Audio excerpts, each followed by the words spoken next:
This screencast is to support this lesson on phrasal verbs on the topic of learning a language, and it's a lesson that I've designed myself, so the reference is Donna Selleck.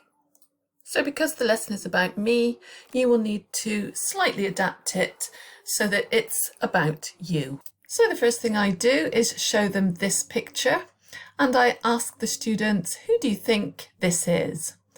And of course they won't recognise me because I'm much older now, but they might say friends, sisters, etc. And then I might say, do you recognise anyone in this picture? And then they all think it's hilarious when they see that that's me back in the 80s.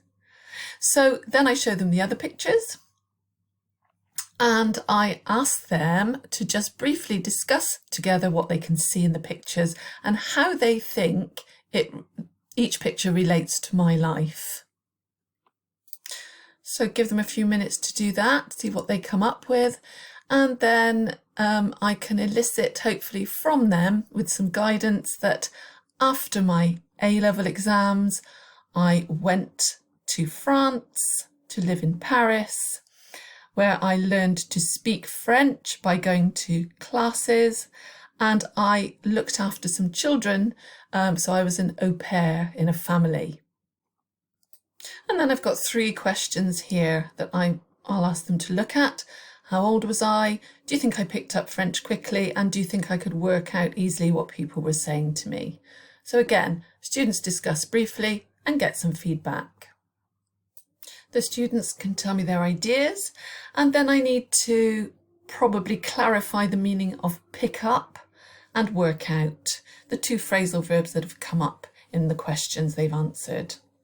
So if I ask them to look at number 2 again, do you think I picked up French quickly? The concept checking questions for those could be, did I learn new words and expressions? Yes.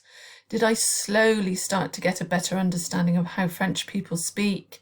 Yes. So I picked up French quickly. And then for work out, I could elicit a synonym. Work out. Look at the sentence. Okay, understand. Try and elicit understand. That's the meaning of work out in this context, isn't it? Now it would be useful to drill these 2 phrasal verbs. So I picked up French quickly. I picked up French quickly. And I could work out what people were saying. I could work out what people are saying.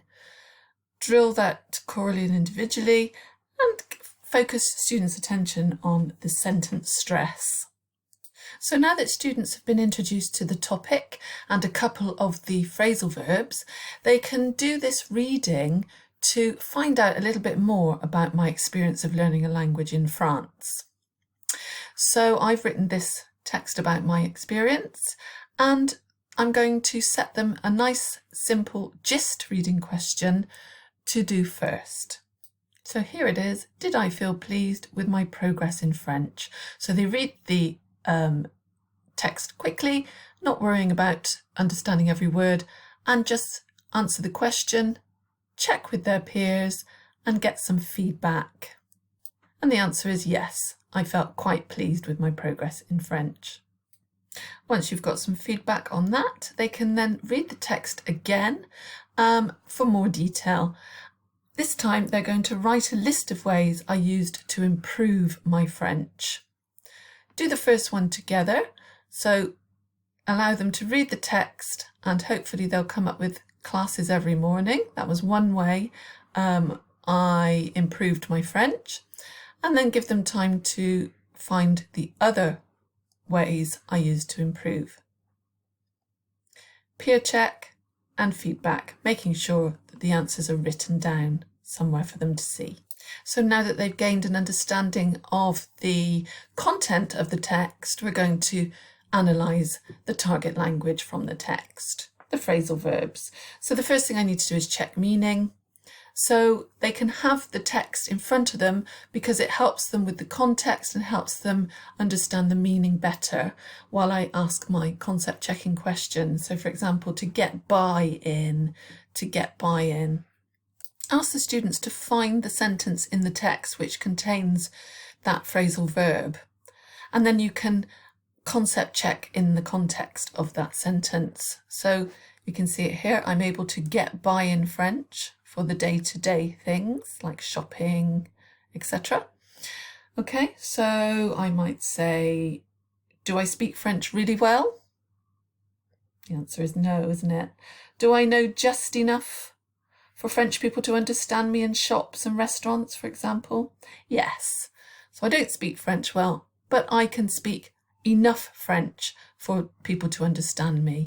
So just repeat that process with the other phrasal verbs, getting the students to find the phrasal verb in the text and asking them some concept checking questions. Now it would be useful to do some drilling. So take the text away so they're not simply reading aloud, and drill the sentences with the phrasal verbs, paying attention to sentence stress, any linking, any weak sounds, etc. Now I want to focus on form, and this is important for phrasal verbs because they can be used differently in sentences and they have different rules. So I'd like to create a task here for students to do. So I would give them the 3 columns, as you can see: separable plus object, inseparable plus object, inseparable plus no object, with all of these phrasal verbs jumbled up at the bottom or on the side, and get them to talk together and put the verbs in the correct column. Now, in order to do this successfully, they need to see the sentences which contain the phrasal verbs from the letter. So you can either show them the full letter or you can just show them the sentences with the phrasal verbs in them, so they've got a model to work from and refer to while they discuss as a group which phrasal verb goes into which column. It's quite a challenging task, but if they use the examples that you give them from the letter, they will be able to do it, okay? Just be there monitoring and ready to jump in if you feel that they need a little bit of help, a little bit of prompting, a little bit of guidance.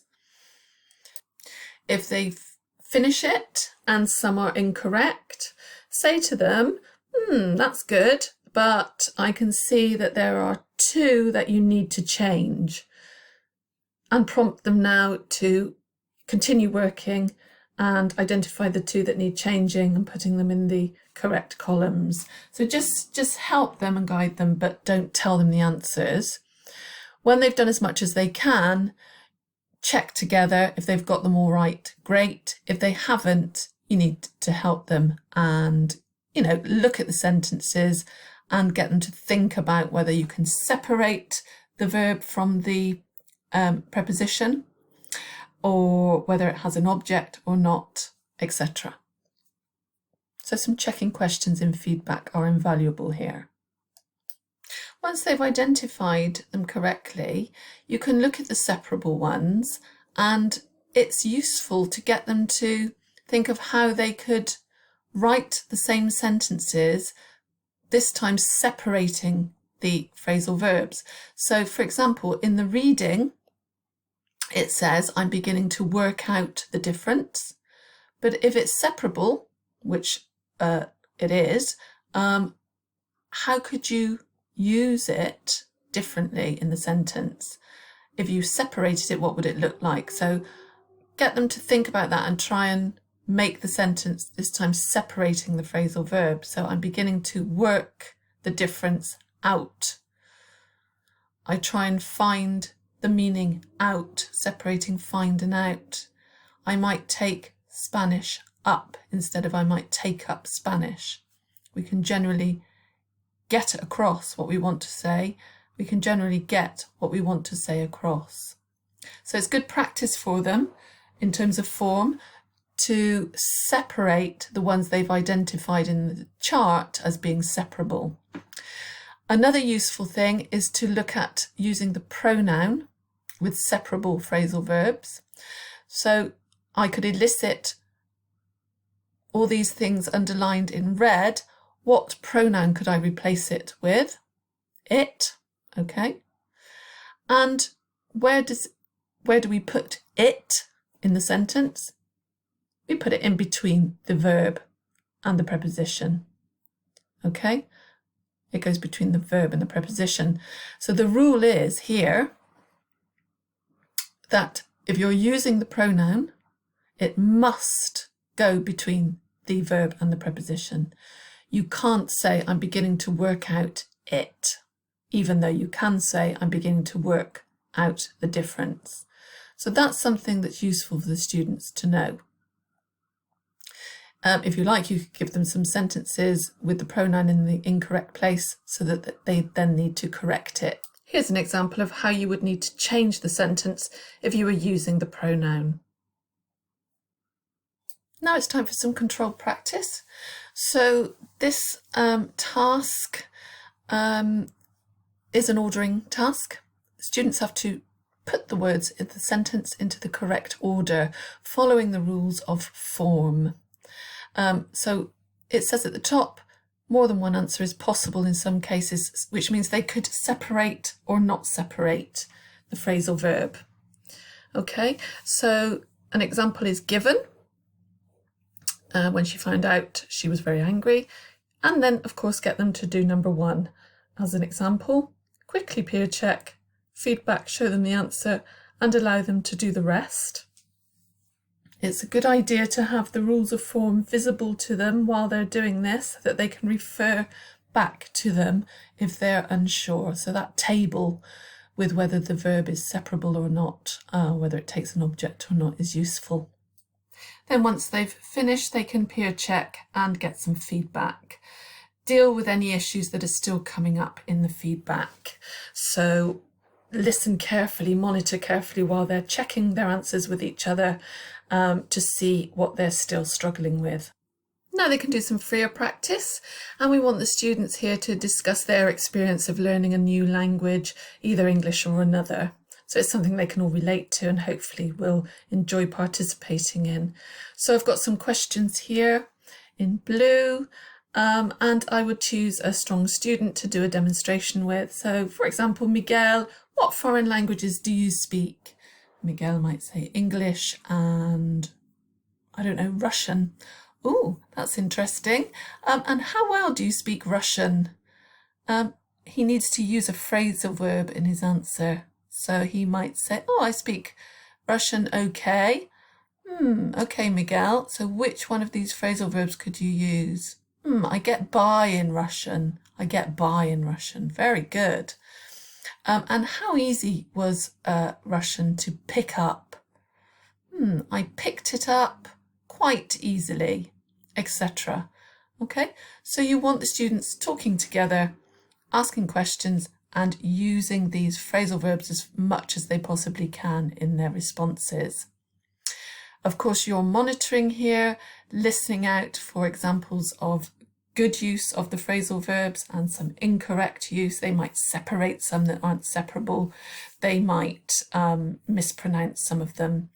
They might use the wrong one. So make a note of any good examples and errors of the phrasal verbs that they're saying, and after you've got some feedback on ideas, once all the students have spoken and had a good discussion about their experience of learning a new language, you could get some general feedback. So who did you speak to, Yolanda, and what did they tell you? What interesting thing did they tell you? And just get some general feedback based on the questions. And then you can look at the sentences which show good examples and some incorrect examples and ask the students to correct their errors. All in all, I think they'll enjoy this lesson because it's something that they can relate to and the language is useful. You just need to think about how to adapt it slightly so that it's more relevant to you.